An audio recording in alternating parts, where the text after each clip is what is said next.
আসসালামু আলাইকুম, সবাই কেমন আছেন? আশা করি ভালো আছেন আপনারা। আমিও ভালো আছি। তো আজকে শিং মাছ রান্না করব। শিং মাছের ঝোল করব, বেগুন ভাজা করেছি, আর লাল শাক রান্না করব আজকে দুপুরের জন্য। আর আজকে তো শুক্রবার, সবাইকে জুম্মা মুবারক।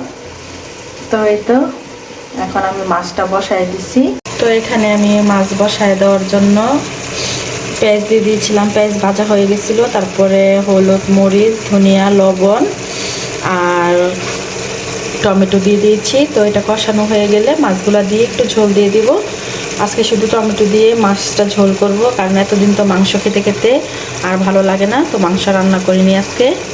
তো আমার মশলা কষানো হয়ে গেছে, এটা শিং মাছগুলো দিয়ে দিলাম।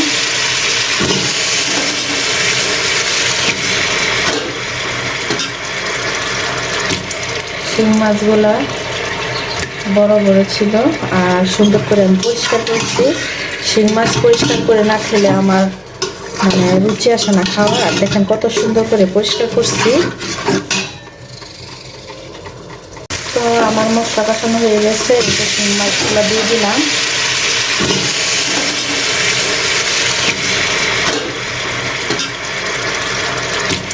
শিং মাছগুলো বড় বড় ছিল আর সুন্দর করে আমি পরিষ্কার করছি। শিং মাছ পরিষ্কার করে না খেলে আমার রুচি আসে না খাওয়া। আর দেখেন কত সুন্দর করে পরিষ্কার করছি। এই তো শিং মাছের তরকারি হয়ে গেছে। তো ধনিয়া পাতা দিয়ে দিয়েছিলাম, তো এখন নামিয়ে নিব। তারপর আমি শাকটা রান্না করলেই আমার রান্না শেষ হয়ে যাবে। তো এই তো আমি লাল শাক রান্না করব। তো সিদ্ধ দেব না, একবারে বসাই দিব। তো এই যে তেল গরম হয়ে গেছে, তো এখানে পেঁয়াজ, রসুন, কাঁচামরিচ আমি একসাথে দিয়ে দিলাম।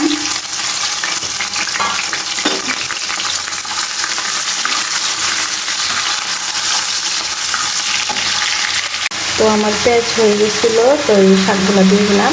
একবারে আমি তেলে দিচ্ছি, কারণ সিদ্ধ করলে ভালো লাগে না, আর এবার রান্নালে ঝরঝরে হয়, খেতেও ভালো লাগে। তো লাল শাকটা আরেকটু হবে, দেখেন এভাবে দিলে কি সুবিধা হয় যে লাল শাকের পানিটা ওইটা ফেলে দিতে হয় না, অনেক সুন্দর হয়, পুষ্টিটাও রয়ে যায়।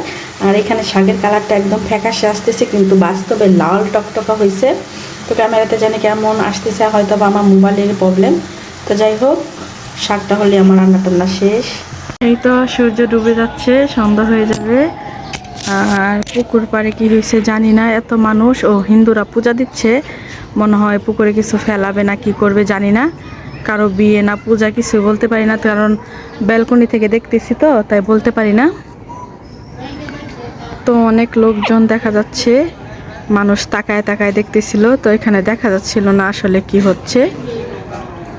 তো যাই হোক, আমার আজকে সব কিছু এলোমেলো। আর আজকে আমি অন্য রুমে থাকবো, যেহেতু আরাপ আর আলবির ঝগড়া লাগে, তো সেই জন্যই আমি অন্য ঘরে টিভিটা ট্রান্সফার করে দিচ্ছি।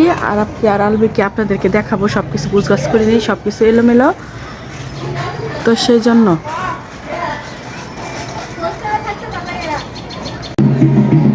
তো একটা পাখি টিয়া রঙের, দেখেন এটা কি পাখি, বড়ই খাচ্ছে। এটা কি পাখি আসলে জানি না। দেখেন, দেখছেন দেখছেন দেখছেন দেখছেন, মাশাআল্লাহ।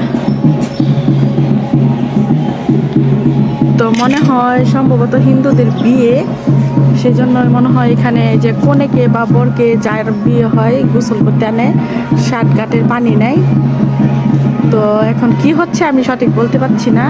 তো ঢোল বাজছে যেহেতু, আর এখানে যেহেতু সবাই দাঁড়িয়ে আছে, হয়তো বা পানি নিচ্ছে, সবাই যাচ্ছে দেখার জন্য। তো আমি রুম টুম গুছায়া তারপরে সব কিছু ঠিকঠাক করে ইলেকট্রিশিয়ান লোক খবর দিচ্ছি টিভিটা ওই ঘরে ফিট করার জন্য। তো তারপরে আমি গুছগাছ করে আপনাদের সাথে দেখা করতেছি। তো আমাদের সাথেই থাকবেন, সম্পূর্ণ ভিডিওটা দেখে যাবেন, কোথাও যাবেন না, কেমন? মুরগিটা বাচ্চাদেরকে একদম তার সব কিছু দিয়ে আগলিয়ে রেখেছে, বসে আছে চুপ করে। বাচ্চাগুলা কালো, মুরগির বাচ্চাটা অনেক সুন্দর। বাচ্চাগুলো দেখেন, মার কাছে সন্তান কি জিনিস, তাই না? মা একদম আগলে রেখেছে। তো যাই হোক, তাকেই মা বলে। মা হওয়াটা অনেক কষ্টের, মায়ের দায়িত্ব পালন করাটা আরও অনেক কষ্টের। আজকে দুপুরে কী কী রান্না করলাম চলেন দেখায়। এই যে লাল শাক রান্না করলাম, তারপরে ডাউল ছিল গরম দিয়েছি, শিং মাছের ঝোল করেছি। তো সবার খাওয়া দাওয়া শেষ, আমি তারপরে উঠাচ্ছি। তারপরে দিক দিয়ে বেগুন ভাজছিলাম সকালে। আর দিদিকে তো জানেনি যে আলবির আব্বুর তরকারি আমি বেড়ে রেখে দিই সবসময়। তো আজকে রান্নায় ছিল লাল শাক, তারপরে শিং মাছের ঝোল, বেগুন ভাজা, আর সাথে তো ভাত আছে আর ডাউল ছিল। দিয়ে যে আরিয়ান খেলাধুলা করতেছে, আমার সব ঘর নোংরা হয়ে আছে। তো সব গুছগাছ করার পর আপনাদেরকে দেখাবো। এই যে আমি এই ঘরে আসছি, তো সেজন্য আজকে ভিডিও একটু অল্প করছি। তো এই ঘরে আমি টিভি ফিট করছি, আমি বসে আছে। তো এই তো আরিয়ানের খেলনাগুলা এই তো সাজিয়েছি। এভাবে সাজা গোজা থাকবে না, ও এলোমেলো করে ফেলে। আর এখানে আমি টিভি ফিট করছি, ওই জায়গায় আমার মেশিন রাখছি। এই তো, আর এদিক দিয়ে যে আরিয়ানে দুইটা গাড়ি রাখছি, যেহেতু এটা অনেক বিশাল বড় রুম। তো আরিয়ান খেলাধুলা করতে পারবে, গাড়ি চালাতে পারবে। দেখেন এই রুমে আরিয়ান আরাপ আর আলবি থাকতে চায় না, তো সেজন্য আমি চলে আসছি। এই রুমে আমি থাকবো। এই পাশে তো একটা ব্যালকনি আছে, দেখাইছিলাম। আর এদিক দিয়ে দেখাই, আমার রান্নাঘর এখনো পরিষ্কার করা হয়, করবো। এদিক দিয়ে মোটামুটি গুছগাছ। আর এই যে এই ঘরে যে আমি ছিলাম, তো এই ঘরটা হয়েছে, তো এই যে দেখেন ঘরটা আলোটা কম, কারণ বাতি চেঞ্জ করছি। এই ঘরে একটা খাট রাখা হয়েছে, আর এই ঘরে যে আব্বুর জামা কাপড় রাখা, আর আপে পড়ার টেবিল। এদিক দিয়ে আর লাইট লাগাইছে, মাইক্রো ওভেনটা রাখছি, আর এদিক দিয়ে ওয়ারড্রোব, আর ওইখানে চেয়ারটা এখানে রাখছে। আরিয়ান এত বিরক্ত করে।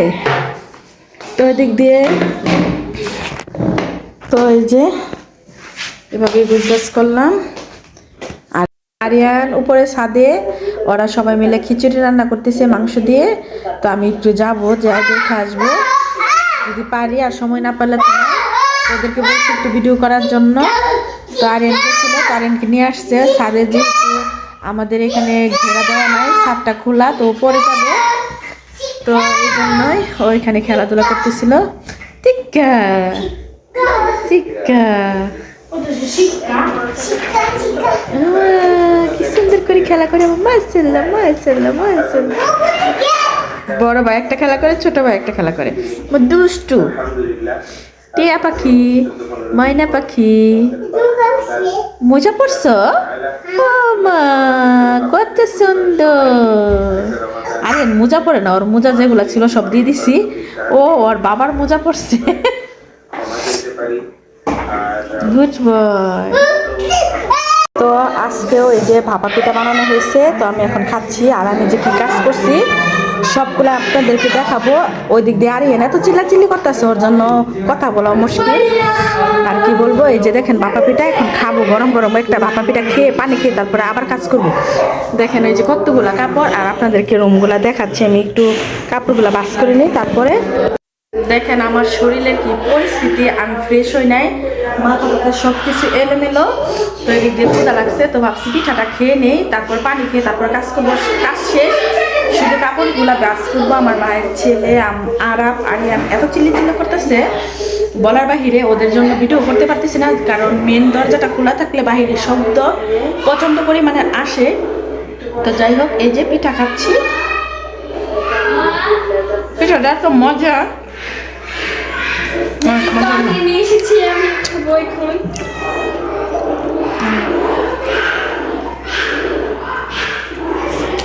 মজা এটা ডাক্কা রাখো।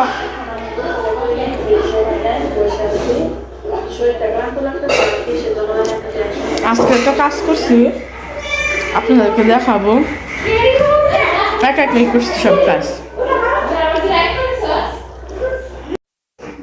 তো ক্ষুধা লাগলে নাকি সব কিছু মজা লাগে।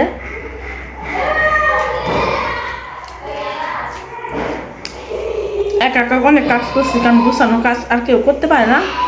আলবিকে কাপড় দিয়েছিলাম বাস করার জন্য, ওর কাপড়টি বাস করে রেখে দিচ্ছে, আর সবগুলো রেখে দিছে।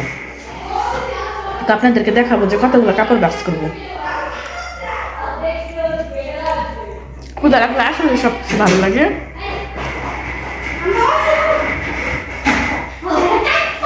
বিড়ালের অবস্থাটা দেখবেন, দেখেন খাটের উপরে বসে আছে,